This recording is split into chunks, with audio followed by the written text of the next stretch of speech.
बिस्मिल्लाहिर्रहमानिर्रहीम। अस्सलाम वालेकुम दोस्तों, माजिद राना के साथ अलिफ न्यूज में खुश आमदीद। उम्मीद की जाती है कि आज की ये वीडियो आपको पसंद आएगी।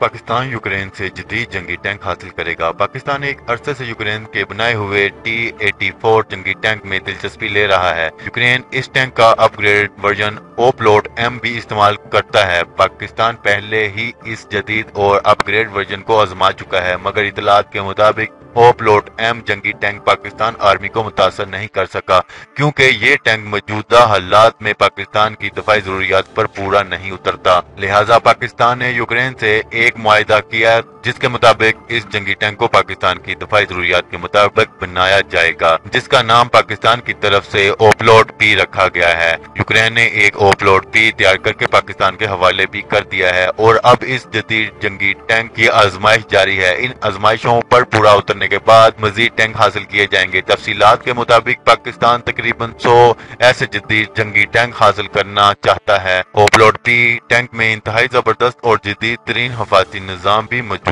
होंगे, जिनमें active protection system, reactive armour, Zaslon active protection system और लेजर वार्निंग सिस्टम वगैरह शामिल हैं। Pakistan NOZH explosive reactive armour system पहले ही यूक्रेन से हासिल करके अल खालिद टैंक में इस्तेमाल कर रहा है। ओपलोड P का खास हथियार इसकी 2A 46125 mm गन होगी, जिसके टोटल 46 राउंड टैंक में मौजूद होंगे। टैंक पर दूसरा बड़ा हथियार 12.7 mm की हैवी मशीन गन होगी, जिसके साथ 460 राउंड होते हैं। इसके अलावा इस टैंक के साथ 7.62 mm की PK मशीन गन भी मौजूद होगी। इस मशीन गन के साथ तकरीबन 1250 राउंड होते हैं। ओपलोड P में 1200 हॉर्स पावर का इंजन या फिर 1500 हॉर्स पावर का इंजन इस्तेमाल किया जा सकता है। T-84 जंगी टैंक में आमतौर पर दो तरह के डीजल इंजन इस्तेमाल हो रहे हैं।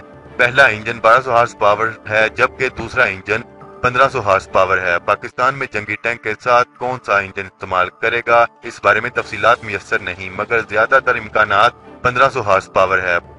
अगर आपको ये वीडियो पसंद आए तो हमारा चैनल सब्सक्राइब करें, लाइक करें, कमेंट करें। शुक्रिया। पाकिस्तान जिंदाबाद।